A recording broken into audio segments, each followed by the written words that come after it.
Welcome to our video series on product creation secrets. In this video, we'll explore tactics for researching the content of your products.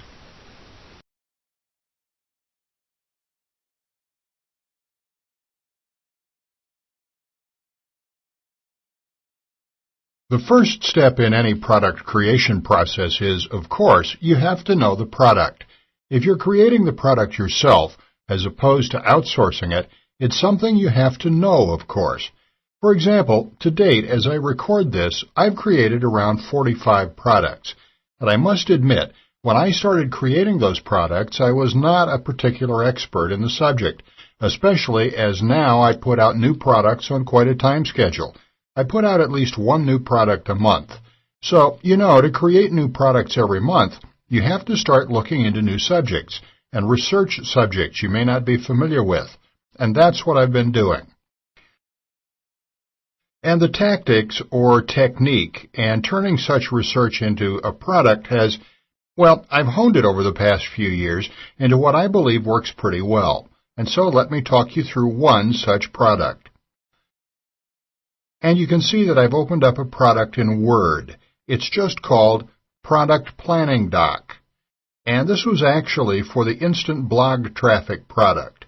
And before I started putting together this product, I wasn't massively familiar with blog marketing tactics. So it's something I really had to get involved with.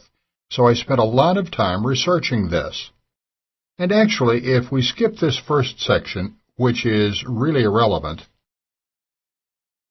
what I do, it's literally a matter of surfing and making notes. But with surfing, finding reputable sources and then turning that information into notes and then understanding the notes and then turning that understanding into unique products.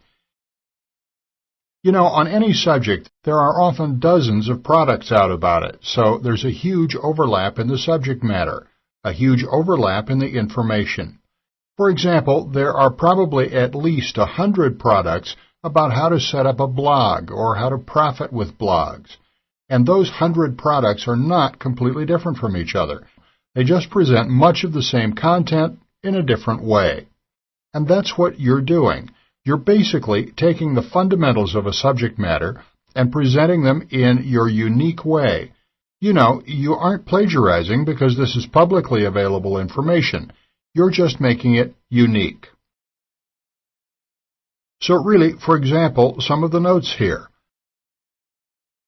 I just really write down notes, ignoring, as you can see, spelling and often grammar, and just writing them down as I surf into bullet points. For example,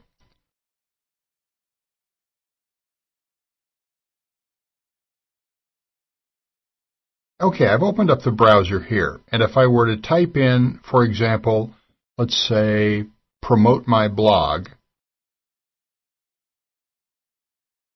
and then simply take a look at the results, the paid results, and also the free results. And through this process, I found you always find a lot of sites, and I eventually found very reputable sites. And how do you determine what's a reputable site? Well, one way is if you spend a lot of time online like I do, you just start to know which are the go-to sites for certain information, which are the reputable sites, because I spend a lot of time just surfing every day, just keeping up with marketing news or technology news. So you just get to know the sites. And another way, of course, is going to the site and seeing who's behind the site, and if the people are experienced, and if they have a good reputation. Obviously, anyone can put up a site, but one fact to bear in mind, if you're searching with a popular search phrase,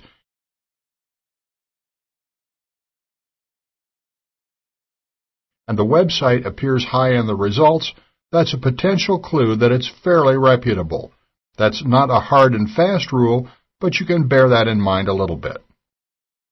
And then looking to see who's behind the site. From my own knowledge, and also just looking into the people behind the site, I came up with a number of very good sites, but in particular 2 very good sites for learning about blog marketing. And those sites were, one was Okay, one was Perform. It's a funny name. Performancing.com. And actually, you can see the title says, Helping Bloggers Succeed.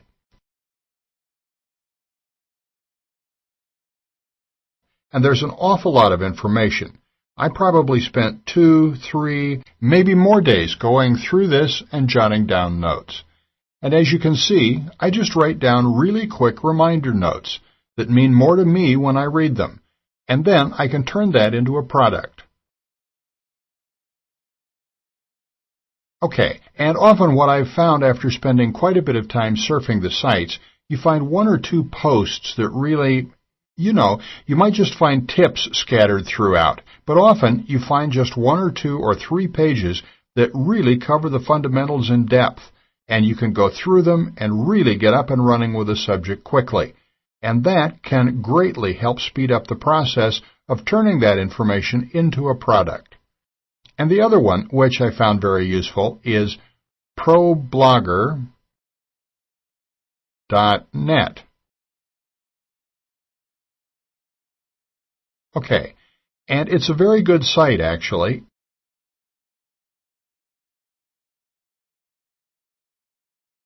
And I looked into the background of the guy, and he's very credible, very experienced, and the information on this site is very good.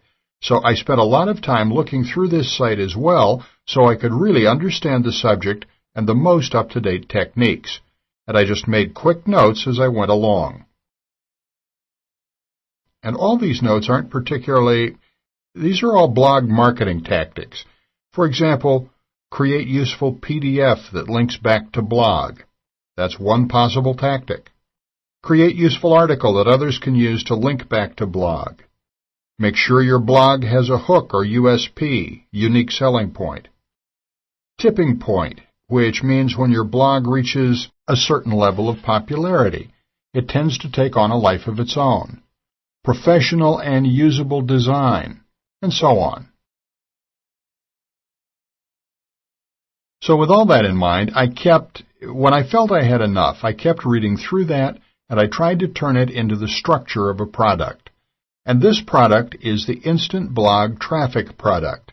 It's actually a video product, and what I tend to do with my video products is to try to break it down into individual videos, of course. So for example, video 1, Google News, and then what I'll cover briefly, how to get into Google News, and some sites that have done it. And then I give this address, which I talk through, which is the address you use when you submit news to Google News. And also the email address you can submit Google News to as well. Then video 2, link to important blogs in your niche, in your posts, you'll get their attention, etc. And you'll see at a glance there are 26 videos outlined, and the final product was considerably less. The reason is that at the final look, when I was actually creating the product, I felt, okay, more spelling mistakes, that should be contrary. But at the final point when I was actually creating the product, I didn't feel that all of these videos were strong enough to be included. And actually, as I went through the process of creating the videos, several of these were recorded into one single video.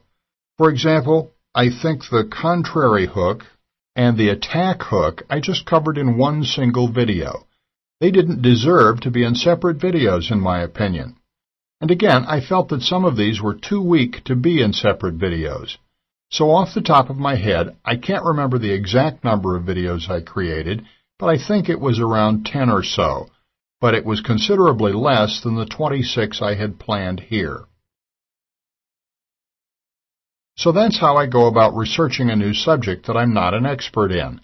I spend a lot of time reading about it from reputable sources and making sure the information is up to date. And I make notes. Or I basically make notes about the fundamental points, but I don't write down every single nitty-gritty detail because it takes too long, and the whole process of reading about it you become somewhat familiar with it, and then you just write down the fundamental points.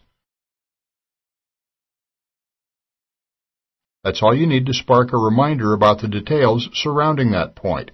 And then I find that these fundamental points, it gives me enough to put together a product. And as you know, you may find you need to make more notes, or you may need more research, or less research.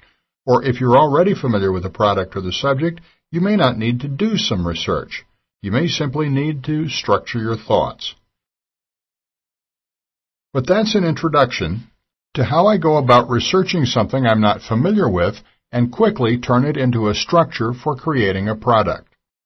And I should mention actually that a product that can be created, or generally the actual product, can be created in one day.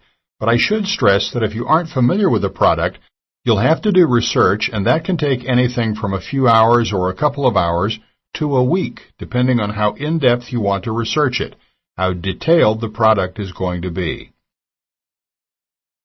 And also, of course, finalization of the product, such as proofreading, copy editing, and so on.